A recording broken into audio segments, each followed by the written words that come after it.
Hey guys, it's Jessica, and does anyone else like hold, I always do my thumbnails before I like start the video, and so I'm like, before, and I hold my breath. Does anyone else hold their breath when they're taking photos? But I'm always out of breath when I start videos because I always start in that way and I'm like, and I just like hold my breath. Like, why? Why do we do that? Does anyone else? Am I just crazy? I can't be the only one. Okay, so today we are going to talk about products that I thought were a little bit gimmicky. And by gimmicky, I mean there was something about them that I was like, oh, that's kind of this new, fresh idea, but does it really work? You know, that kind of a product. So I have 1, 2, 3, 4, 5, 6 here that actually surprised me and were actually really good. And they have, most of them have become staples in my collection. I am wearing 5 of the 6 products on my face today. So I will show you me applying them as I talk about them for each product so you can see what they look like on my actual face. So let's start with this product here. Now this is not the only brand to come out with this kind of a product. I'm very well aware of that. But the product itself is still kind of gimmicky. And this is the Butter London Glazen Eyeglosses. A lot of you guys have asked, how do you apply this? What does this look like on? So today I'm gonna show you. But I'm wearing it on my eyelid today. I have no other shimmer on my eyelid but this. And I have the shade Icing. It's this gorgeous kind of bronzy, almost rose gold-like color. There's a lot of glitter and shimmer to it, but there's no fallout. There's no glitter fallout, like not even a single freaking speck. It's crazy. So it looks like pudding, and when you tap it, it's just kind of weird, but I'll show you me applying it now. I just dip my finger in it. I tap it onto my eyelid, try to get it all the way up into the crease, which I've got a lot of lid space. And so sometimes I forget to go all the way up, but for me, it really does make a difference when I do and when I don't. So then I'll just grab a smaller crease brush and I'll just kind of fluff that into the crease so that it doesn't look like a, like a defined line. I want it to be a little bit more soft. And then of course I'll go in with whatever palette and maybe do some other colors in the crease like I did today. And if you're curious, reaching into my everyday makeup drawer here, I am trying out the TooFaced Natural Matte.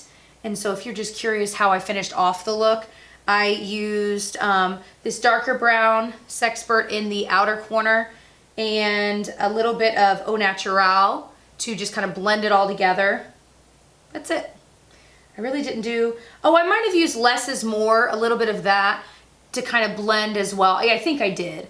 But other than that, that's it. Usually I put stuff on my lower lash line. I didn't today, just because I feel like this shimmer is so pretty. It didn't need much else, But that palette, by the way, I'm still trying out, but I do like it. I think it blends really well, and so far the looks I've done with it have looked very nice. Anywho, so this eye product stays on all day for me. It doesn't crease. Now I'd be curious to hear from you guys. I don't have very oily eyelids, so if you do and you've tried these Butter London Glazen glosses, let us know below, like, how does it wear on your eyelids if you have oily eyelids? Have you found a primer that works really well with these kinds of products? Like for me, my favorite primer, sorry I keep reaching back, but I want to show you, is my Ulta matte eye primer in Nude. I just put that all over, and that seems to hold on to it pretty darn well. But again, I don't have super oily eyelids, but I'll link this below. It's like $5, and it is amazing. So, kind of seemed gimmicky because of this pudding texture, but it's actually really nice, really long wearing, and just beautiful. They have other colors as well, but I purged my collection and really only kept a couple things, and this is the only shade I kept, and I freaking love it. So many people made fun of this product, and I'm like, don't make fun of it. I love it. It's the Benefit Hoola Quickie Contour Stick. Now, in all fairness, I was probably on the other side of things, and I was like, first of all, it looks like a hot dog, which is the funniest. I didn't come up with that. I heard someone else say that, and I laughed so hard because I'd never realized it literally looks like a hot dog. More like a Vienna sausage. Anyway, when I was a kid, my mom would always buy Vienna sausage from Aldi's, and I would like go into the pantry and be like, yes, and like eat all the Vienna sausage. Oh my gosh, I haven't had those in so long. I'm sure they're so unhealthy for you. Anywho, I just apply a little bit of this before I powder my face. I'll apply a little bit to kind of my contour areas, if you will, / really bronzer areas, because this really is more of a bronzer tone. But for me, since I'm not doing extreme anything, I'm not doing extreme bronzing or contouring, I kind of use it as both because it doesn't really matter. So I'll use a wet sponge to kind of blend it in just by tapping it into it, and it ends up looking so natural and pretty. And I haven't, you know, I'll use my like cream bronzers, like my really expensive Soleil Tan de Chanel. Again, I might as well show you. I'll use this, and I really do like this stuff. It's this really expensive cream bronzer where, you know, I'll get my wet sponge, dip it into it and apply it, and that looks beautiful too. But this is even quicker, and I feel like it blends a little bit easier. And then if you top it with, like if you really wanted to amp it up, you could top it with a powder bronzer or powder contour, whatever, and it's gonna set even longer. But I don't really feel the need to. I feel like it wears really well and naturally throughout the day. And that's what I want. For me, dry skin, I don't really want to add a lot more powder to my face, so I'm all about the cream products. And that's been a learning curve for me, because for the longest time I was just intimidated by them, but really I just learned that your best friend is your sponge, and it can do everything. It can do absolutely everything. So kind of seems gimmicky because it's like, oh yeah, benefits coming out. I guess the product itself is not super gimmicky. It's just that people like, you know, do you really need it? Is it really any good? I don't know, but I freaking loved it. I guess now that I'm like talking about it, I'm like, I guess that's not that gimmicky, but oh well, forgive me. By the way, I bought this Starbucks Disney Parks cup the last time we were in Disney World for our baby moon in like January. And is that when I bought it? Maybe it was before that. It doesn't matter. Anyway, I'm sad because I drop it all the time, but I dropped it the other day and there's like a big old crack in it. I'm like, now you're garbage. I'm just kidding. You're not garbage. I'll still use you. All right, next product is extremely hyped up right now and very gimmicky in my opinion, except for also it's incredible. So this is the Becca Hydra Mist Set and Refresh Powder. It's like, it's a high percentage actual water, and yet it's a powder. It's very weird, you guys. I thought it'd be, oh, it's just a powder that maybe has some stuff in it that makes it hydrating, but it's still just a powder. It's still gonna look powdery. I've never in my life, if you saw my snap when I originally snapped about this, when I first got it, I was like, because I didn't know what to say. I've never tried anything like this. So you have to open this, which is not that crazy for a powder, and there's this mesh screen. But here's the thing, you touch the powder and the powder itself is cold. It's cold. And when you put it on your face, whether you're using like a brush or a sponge, it's cold. It's the weirdest thing. The way I applied it today is I used my little sponge from L'Oreal, and I got some of the powder on it and I just set my under eye. It does darken your under eye. For me, a lot of the concealers I have are a little too light for my under eye anyway. And so it doesn't, like I'm wearing it today and I don't feel like my under eyes look overly dark by any means. So for me, it almost kind of tones it down in a way that makes it look more natural, and yet it sets it completely. Does this look crepey, or does it make my dry skin look drier? No. Does it make my dry skin look like amazingly hydrated? No, it doesn't do that either. That would be insanely amazing, but no. But is this something that I like using on my under eye? Yes. And all over, I think I like it on my under eye better than all over my face. But even still, this is that powder that I want to go to when I just look, maybe I like went a little crazy on the glowy primers and the glowy foundation and everything, and I'm just looking just straight up greasy. This is the powder I'll grab for and just dust it on my like forehead, and it soaks up just the right amount where I can still look like I'm lit from within, but I don't look like, oh, she used way too much glowy product.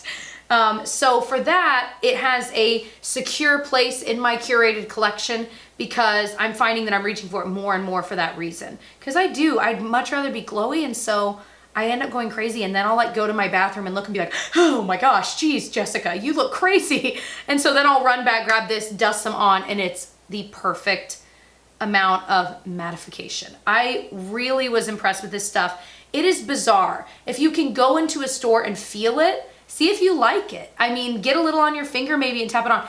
It's unlike anything I've ever tried in my entire life, but I do like it. Another product that I thought would be gimmicky, and oh my goodness, I love it. I'm wearing it today. This is the Maybelline Lasting Drama Matte Lacquer Eyeliner. So I bought it on a whim on my, I don't know, like my Target haul, I think, where I took you guys along with me. I can link it below.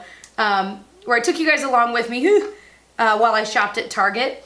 So it's this squeezy tube, and you squeeze and the product comes up into this little tiny reservoir, and it's got a little lip around it so it's not like getting all over. In fact, it's been really surprisingly easy to keep this clean. You just have to wipe it off once you're done with it, and then it's actually been really nice. So then I'll just grab any liner brush that I love. So I, grab one and I apply it as if it's kind of a cream gel liner. Now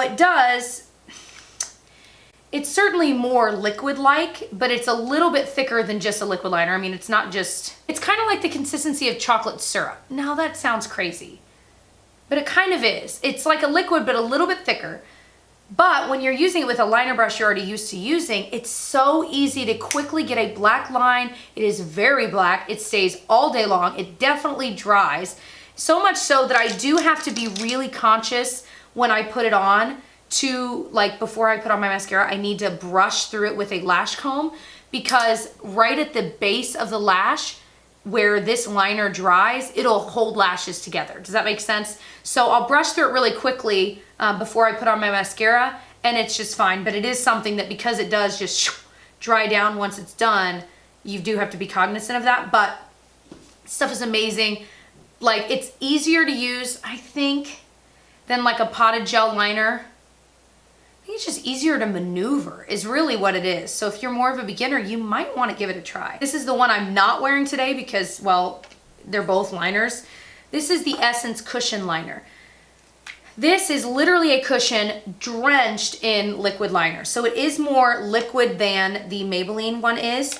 I think if I were choosing between the two, I do think I like this Maybelline one better. Again, it's easier to maneuver. To maneuver, that's a good abbrev.